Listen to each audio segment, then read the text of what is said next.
ఓం శ్రీ మాత్రే నమః. ఈ 5వ రోజున మహాలక్ష్మి అమ్మవారి యొక్క అలంకరణ. అలాగే చక్కగా ముందుగా గణపతిని ఆరాధించటం ఎప్పట్లాగానే, మళ్ళీ మహాలక్ష్మి అమ్మవారిని పూజించటము.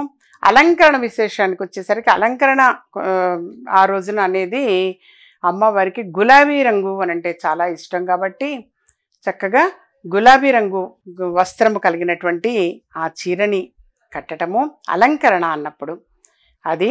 అలాగే అమ్మవారికి పూజా విధానము అన్నప్పుడు ఆ రోజు చక్కగా లక్ష్మి అష్టోత్తర శతనామావళి అనేది చదవటము. అష్టోత్తర శతనామావళి చదివేటప్పుడు గులాబీ పువ్వులతోటి కానీ తామర పువ్వులతోట కానీ, విశేషం ఏమిటంటే తామర పువ్వులు, మరి లభించకపోతే గులాబీ పువ్వులు, అది కూడా సాధ్యపడితే మనకి ఏవైనా సరే అందుబాటులో ఉన్నటువంటి 108 పువ్వులు అనేవి తీసుకొని ఒక్కొక్క నామానికి ఒక్కొక్క పువ్వు అనేది లక్ష్మీ అమ్మవారికి చక్కగా సమర్పించటము విశేషము.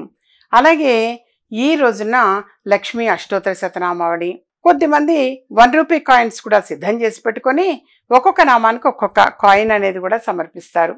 ఓం ప్రకృతే నమః, ఓం వికృతే నమః, ఇలా చక్కగా లక్ష్మీ అమ్మవారిని ఈ విధంగా మనము పూజిస్తాము. అలాగే ఆ రోజు తప్పనిసరిగా చక్కగా లక్ష్మీ క్షీర సముద్రాజతనియాం శ్రీరంగ ధామేశ్వరీం, ఇది మ్యాక్సిమం అందరికీ కూడా నోటికి వచ్చు. ఈ పద్యము అనేది, ఈ శ్లోకము అనేటువంటిది మ్యాక్సిమం అందరికీ కూడా వచ్చి ఉండవచ్చు. అది చదవండి.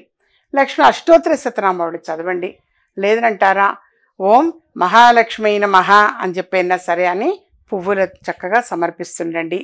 108 సార్లు చదువుతూ 108 పువ్వులు అనేటువంటివి ఒక్కొక్క నామానికి ఒక్కొక్క పువ్వు అనేటువంటిది సమర్పించటం విశేషం నాన్న.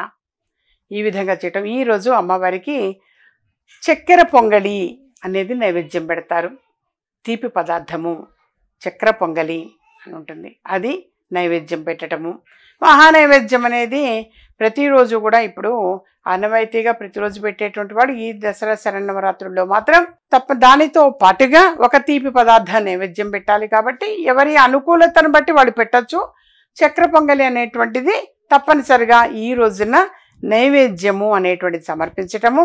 అలాగే 5వ రోజున 5గురు బాలికలను మనము చక్కగా ఆ పిల్లలకు కూర్చోబెట్టి, కొంతమంది అయితే చక్కగా కాళ్ళు కడిగి పసుపు రాసి పారాణి పెట్టి వాళ్ళకి పట్టులంగా పరికిణి అనేటువంటిది, పట్టులంగా జాకెట్ అనేటువంటిది వేయటము, వాళ్ళకి అలంకరణ సామాగ్రిని ఇవ్వడము.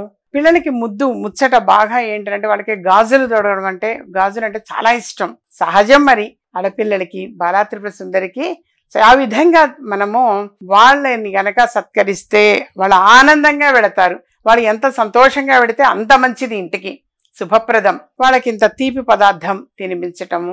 వస్త్రం అంటే పెద్ద పెద్ద మేము కొనలేమమ్మా అనుకుంటే కనీసం కర్చీఫ్ అన్నా ఇవ్వాలి నాన్న. ఆడపిల్లలకి ఆ రోజున చక్కగా బొట్టు పెట్టి, గంధం రాసి, పసుపు రాసి, పారాణి పెట్టి, పిల్లలకి నచ్చినటువంటి అలంకరణ సామాగ్రి మీకు తోచినవి చక్కగా వాళ్ళకి ఇవ్వడము అనేది చాలా మంచిది. తీపి పదార్థం అనేది కూడా పిల్లలకు తినిపిస్తే డైరెక్ట్గా ప్రత్యక్షంగా అమ్మవారు వచ్చి తిన్నట్టే మీకు. ఆ విధంగా వాళ్ళని సంతృప్తి పరచడం అనేటువంటిది మంచిది నాన్న. లేదా కనీసం ఒక్క బాలికకైనా సరే ప్రతిరోజు కూడా పిలిచి పెట్టడము అనేటువంటి వాళ్ళకి నచ్చిన విధంగా, పిల్లలకి నచ్చిన విధంగా పెట్టడం చాలా చాలా మంచిది. ఇది మహాలక్ష్మి అమ్మవారి యొక్క పూజా విధానము.